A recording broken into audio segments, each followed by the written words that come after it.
Good morning, my dear students of class 3. Now, today we're going to start with a new lesson, and the name of the new chapter is A Visit to the School for the Blind. Now, the story starts, okay? One day, our teacher took Satish, Ramesh, the narrator, and some other boys to the school for the blind. So in one particular day, what happened? The teacher of a school, okay, he took a few boys to visit another school, and that was the school for the blind. So as the students and the teacher, okay, when they reach the school of the blind, now they were greeted, okay, by the headmaster of that school with a namaste. Now he took them to the school hall, okay, and before taking them around, he said, I must tell you something about this school and what the blind students learn here. He spoke to them for a short while and then he took them around. Now the first room, okay, that they visited was the music room. There, what these children saw, okay, were a few students playing the harmonium, some playing the tabla, some the sitar, some the sarangi, dilruba, and flute. Now these children, even though they were blind, okay, but they knew how to play each and every instrument very well. So the students who visited these blind children, okay, they were very impressed as to how on earth, even though they lost their eyesight, but yet they could play all these instruments as if they could see. Now, okay, so the headmaster of that school, he told them, he said, these boys are very good at music. And besides, it also helps them to earn a little money when they play music in a public park or on a party. Okay, at a party, sorry. Then the headmaster said, now I'm going to show you some other things. Okay, maybe some things which you have not seen before. So he took them to another room. And this room, okay, these blind children, they were learning cane work, weaving and tailoring.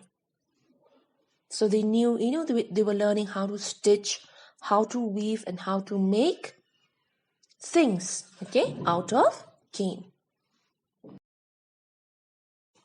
So the headmaster then asked these students, he said, what do you do with things the students, okay, they were asking the headmaster of that school. They said, what do these children do with these things, that they prepare?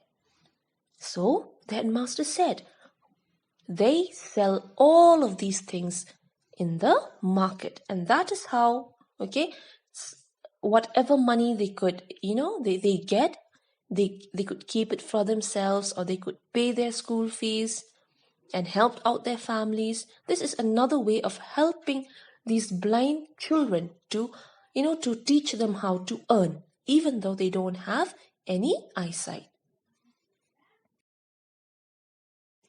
Then these children, okay, these students were led to another room. And here they were amazed at what they saw. Can you guess what they saw in the next room?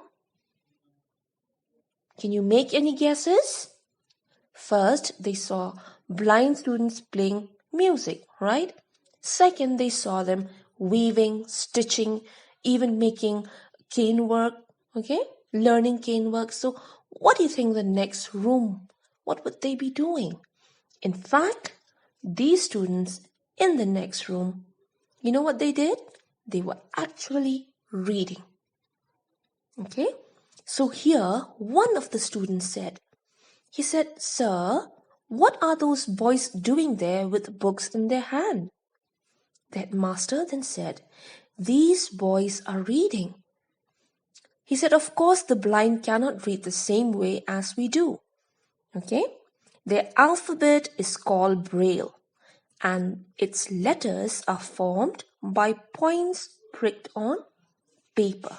This is how these blind students read. Okay?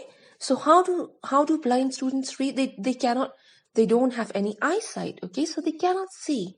But these books that they have, okay, which are known as Braille, it's there's nothing written on it, but what happens is these letters on the books, okay, they are formed by points pricked on paper. So these kids, they feel with their fingers. That is how they read. They read by using their fingers. Okay. Now the blind children, they move their fingers on the raised letters, and thus they are able to read. So one of the students said, "How wonderful." He said, "I never knew that blind boys could read." So this was the end of their visit, okay? It was time for them to go back, and the teacher and the students, they thanked the headmaster of that school for giving, for giving them time, okay, for taking his time to show them around. And these students and the teacher also learned something from their visit, okay? So as they left, they remembered the words of the headmaster. Do you know what he said? He said, "Blindness is a very unfortunate thing, but today the blind can be taught to help themselves. People can help by employing the blind and buying the things they make." So you see, my dear children, you are very, very, you're not like the blind students. Okay, you're capable of seeing things around you. You can read using your eyes.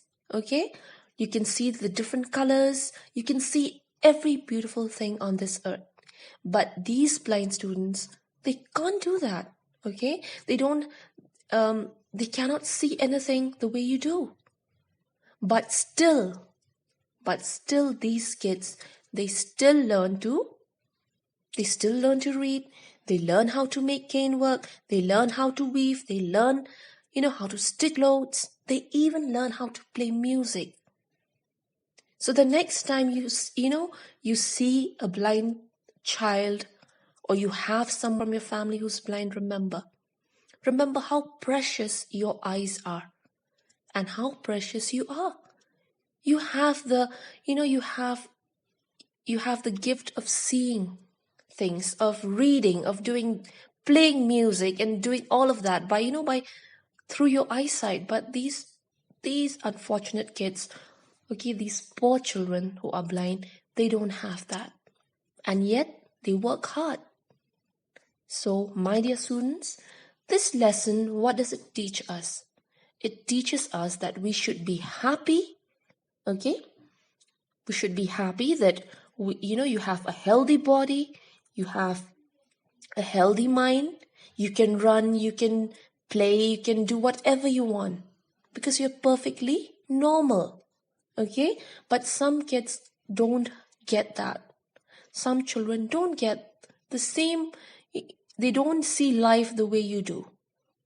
Okay? So study hard, work hard, do your best in everything, and you will definitely succeed in life. Okay, so thank you, my dear students, for watching this video. I hope you love the story, and in the next class I'm going to give you a few questions and you can answer them. In case you need help, you have my number. You can call me or message me. Okay, thank you and have a nice day.